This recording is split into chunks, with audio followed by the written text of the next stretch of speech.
G'day. Saturday. Good day, nice day. It's kind of getting a bit hot now. Our house that we built, the studio, it's not doesn't like face the best way. It faces west, which isn't ideal, but it is what it is. So managed to kind of hold off using the AC all day until now. What time is it? 4 o'clock maybe? 4:30. I probably turned it on half an hour ago. Yeah, because it is starting to get hot. But had a productive day. Went to the gym. Did a good session with the guys at Rebel. Managed to get. We did like teams of 6, and then they split into teams of 2. Lots of erg work, like real grit your teeth stuff, which I like. And we did the black level. I was with one of the trainers in her team, which is good. I like to be pushed. I like to kind of, hang around with people that are better than me at things. It makes you try harder. And so the team was fit, and I was definitely the least fit there. So, makes me push harder. But what else did I do? I spent a lot of time writing recipes, which was fun. We've got a big YouTube coming out. Well, it'll be out now when you're watching this, about barbecuing and grilling. So go check that out. So there was like just a lot of recipes attached, which I hadn't started. So I had to go and do all those. And then Caitlin proofread them, and the video's up. Oh, I haven't actually turned that on yet. I've got to make sure I schedule that. And then I did payroll, because I do payroll once a month, which it's not a crazy hard thing. There's lots of good software now that makes it easy, but it's a thing you have to do. And then I've been pottering around, just kind of tidying stuff. It's like when you get into a new space, you kind of put things places and then move them. But there's a couple of, the reason I really jumped on today was I don't know, I'm guessing the algorithms picked up that I'm watching it, but I watched 2 videos that really sung to me in the last 36 hours. And one was, and I'm so sorry, I forgot the creators. I like to credit people wherever possible, but the creators who publish this stuff. But the first one, there was a video of the women's world Ironman champion. So she's the fastest woman in the world at triathlon, effectively, or the Ironman length triathlon. And she was posting a video of her riding the bike, and there was a comment on there that said, "Your saddle height's too low," so how high she's sitting on the bike. It caught my attention because I like cycling and stuff, but then it was funny just to kind of watch this. And then this person who created the video was like, this pretty much sums up the internet right now. Some random person on the internet is telling literally the fastest person in a category in the world, the world champion of triathlon, of Ironman length triathlon, which the vast majority of the people in the world will never become anywhere near fit enough to race an Ironman length triathlon. And this person was like, your saddle height's too high, or too low, sorry, I think. And it just made me laugh, and I thought, oh, that's hilarious. It's that classic armchair stuff. And it's kind of everything that frustrates me about the internet. Now, don't get me wrong, I'm a big fan. I've been talking about feedback a lot lately. I was talking about it with some of the guys at the gym this morning. Feedback's a blessing. I'm all for it. Let me know if you think that you've got a bit, you've got a better way of cooking something. There's a technique that I've missed. There's a technique that I've forgotten. There's a technique I don't know about. Then I am all ears. Let me know. Chuck it in the comments. Flick me a DM. To be fair, I don't check my DMs heaps. But YouTube comments, all that. Let me know if you think that that the way I've represented your country's national dish is incorrect, or there's a tiny mistake. Let me know. But just be humble about it, right?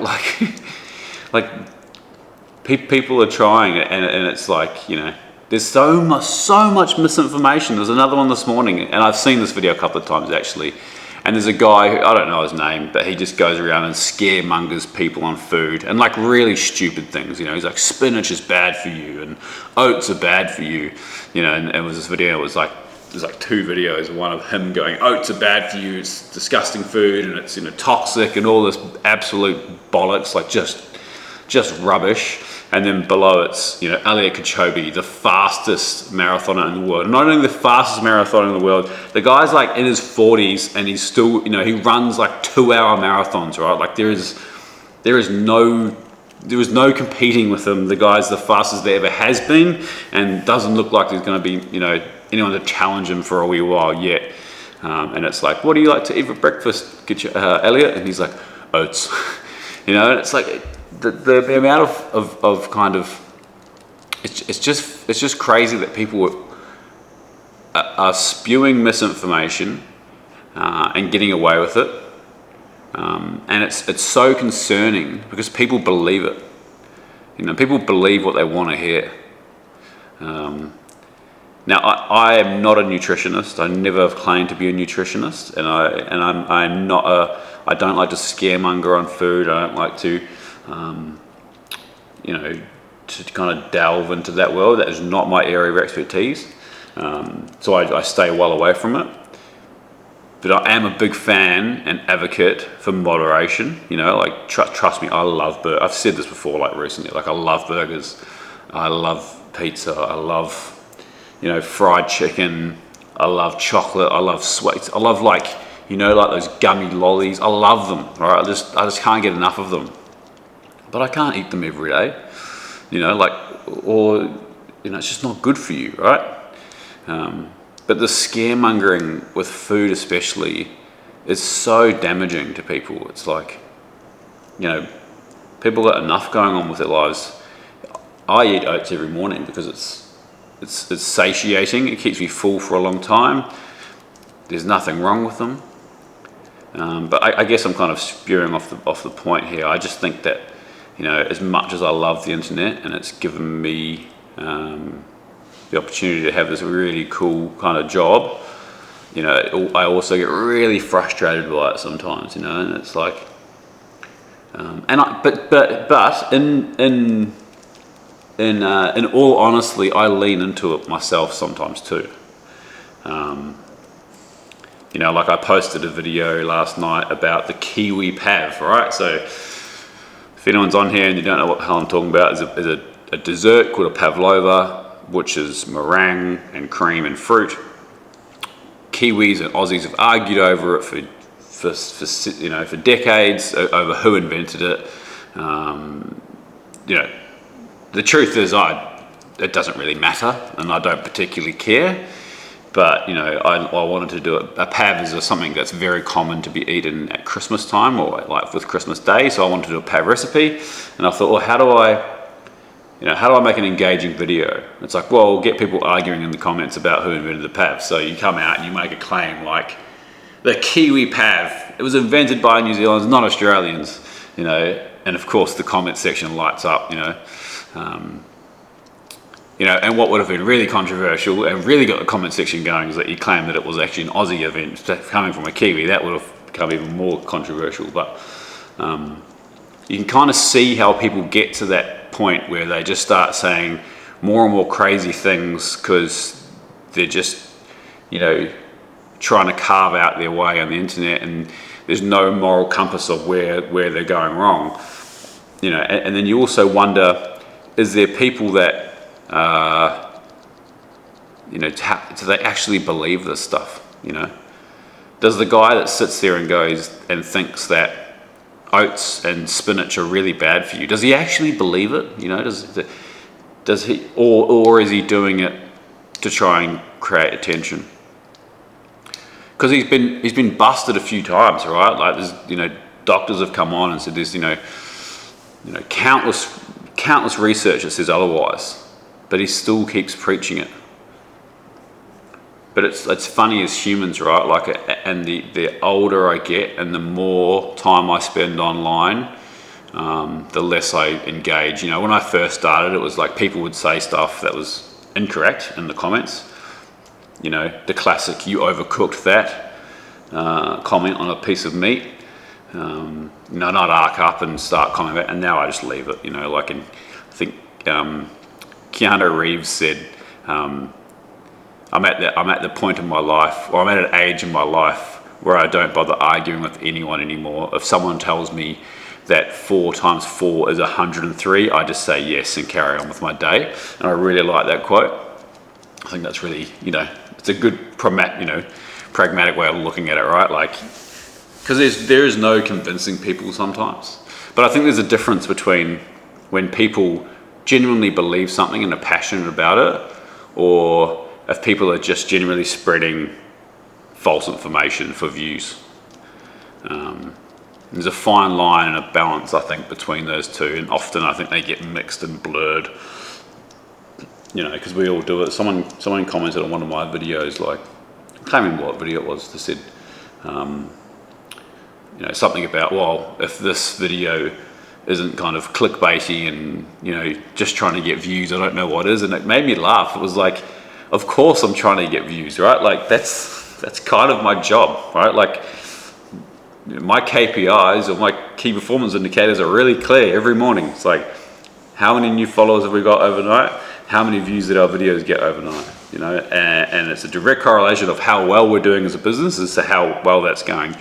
And the chart of people's of every single creator, the way that people don't just get exponential growth. And it happened to me, and it's happened to a lot of people.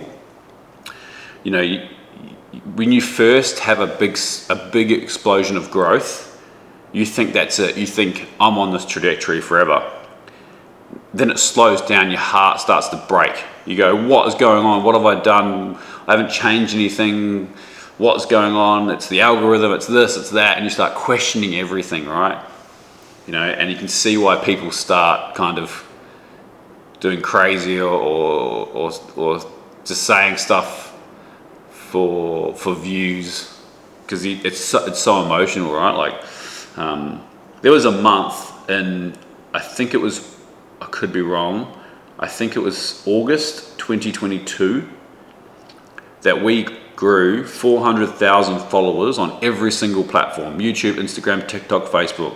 Over 400,000 followers on every platform, and it was pretty early on. It was like one of the first real big growth months that we've ever had, or that I had at that point. It was just kind of me and Caitlin at that point. So I started doing maths on like where this is going to end up. I'm like, if I just keep going on this trajectory for a year, I'm going to be the biggest creator in the world. Like 400,000 a month, easy. Like Gordon Ramsay, catch you later, mate. And then you soon realize that, like, that's how growth on social media, and I think growth in general in life, right? It's not just like this. There's ups and downs, and there's bumps, and there's roads, and I think it's one of those valuable life lessons people need to learn. But it's still hard, right? Like, I've learnt that lesson, and every time it happens, I fall off, or post a video, it doesn't do very well. I only gain X amount of followers overnight, or over a week, or over a month, and I get really bummed out and frustrated by it. It's tricky. It's like, you have to remind yourself, it's like, calm down, like, be patient. You're in this for the long haul. We're not here for 2-5 years. We're here to stay, and you're gonna have months that aren't as good as the other ones, And I think that's where people get caught up, right? They just get so caught up in that growth, and they start just sending out false truths, and it's really sad to see. And I don't think they realize how damaging it is, right? It's so damaging to people, to other people who watch that content, and people who have any size audience. You have a responsibility to make sure that you're providing facts to the best of your ability, right? I'm not saying I get it right all the time. Every single recipe that I've done is perfect, but I try my hardest, and And then the comment section, like it's sometimes it's such a negative place, and it's heartbreaking, like people don't often don't think that there's a person on the other side of that. Like if you know, like we were always taught growing up, it's like if you've got nothing nice to say, don't say anything at all. And I don't know whether that's not being taught anymore, or if people just think that the internet doesn't count. But if everybody just thought about that for a second when they were commenting, you know, and I'm not saying construct feedback is a blessing. I've said that just before. Like, I love feedback, but if you're just pointing out stuff that the person probably knows, you need to not do it. You know, like the amount of times that even on my videos, people have got, oh, you've put on weight. You know, it's like, I know. Like, you don't think I look in the mirror every day? Like, you don't think I don't know that I've put on weight? Like, it's crazy, you know. And that one, you know, it affects anyone. It's like, you know, and some of the stuff that people have said about Caitlin in the past, you know, because we break the stereotypical mold of the guy who does the cooking. You know, it's outrageous, right? Like, Caitlin pulls her weight around this place more than I do. You know, she does more around the house in our personal lives than I do tenfold, right? All I do is make videos and work, and she kind of does everything else as far as running the household. And these people have the stigma that, like, oh, the female should do the cooking. It's like, what? What are you talking about? Like, it's an archaic way of thinking. But the mean, hateful comments, and by no mean by no reason am I kind of going, oh, poor me, poor me. I see it a lot. It doesn't affect me that much anymore, but I see it a lot, and I see it a lot with other creators, and probably why it's fresh in my mind because I've been hanging out with creators for the last weekend and stuff, or this week. You know, young creators, and some of the stuff that's said, and it's not even just people.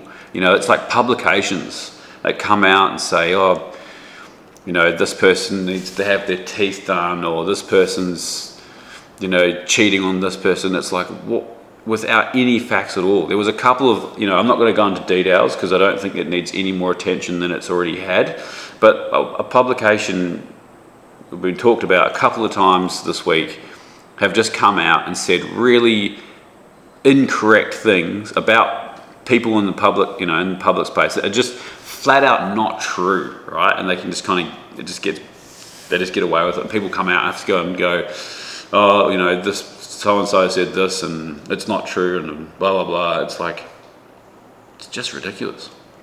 And then even on the red carpet, like the other day, you know, some of the questions that that the media was asking was like, guys, like, what is going on? Like, you can't ask those questions. Like, it's not right. Especially when, like, you know, the audience, a large, you know, population of the audience and people attending that show were pretty young. You know, they're like 18 years old, 20 years old. Yeah. I don't know. It's a blessing and a curse, the internet sometimes. And I just wish people would think more about what they're doing to other people when they say this stuff, whether it's a media outlet or whether it's a person who's writing a comment. Because even if you comment on someone that has millions of followers, you know, people see that stuff and it's like, yeah, it's not okay that people are made to feel that way, especially when they haven't done anything wrong. And even if they have, like, unless they've done something outrageously wrong themselves and they probably should be pulled up for it, I don't know, it's like, it's that classic saying, you got nothing to say, nothing nice to say, don't say anything at all. Because I think the world will be a better place for it, but because I worry about, like, you know, younger people, and they're already kind of, you know, struggling and with identity and mental health, and there's so much, you know, there's so much horrific stuff going on in the world, from, you know, like there's wars and climate change, and it's like a scary place, I think, for young people right now, and you know, it's good to see that they've all well, they seem to be kind of having, opinions on this stuff, but it's hard. I think it's also hard for them to get the information that they're looking for, because it's hard for me to get the information that I'm looking for sometimes to have an opinion on something. And not that I will never come online and talk about my opinions about anything apart from food, because it's not my place. My place in this internet world is to try and inspire people to cook better food, and I know my place. I'm not a politician, I'm not a nutritionist, I'm not a professional sports person, I'm not a fitness trainer, I'm not a counsellor. I'm just Andy who can cook. But yeah. Anyway, one take rant today. Sorry it wasn't that interesting if you didn't enjoy it. At the same time, like I've said before, it's kind of my therapy. I get to rant to the camera. And I rant a lot to Caitlin. Me and Caitlin not rant to each other. We talk to each other quite a lot. And but yeah. That was my Saturday. That was my thought process on Saturday. Tomorrow, we've got to go back to the old studio, collect a few more things, and then have a pretty chilled day. Actually, I've got a bit of planning to do as well, but yeah. I'll jump on at some point if I've got something to say. We'll see you then. Peace.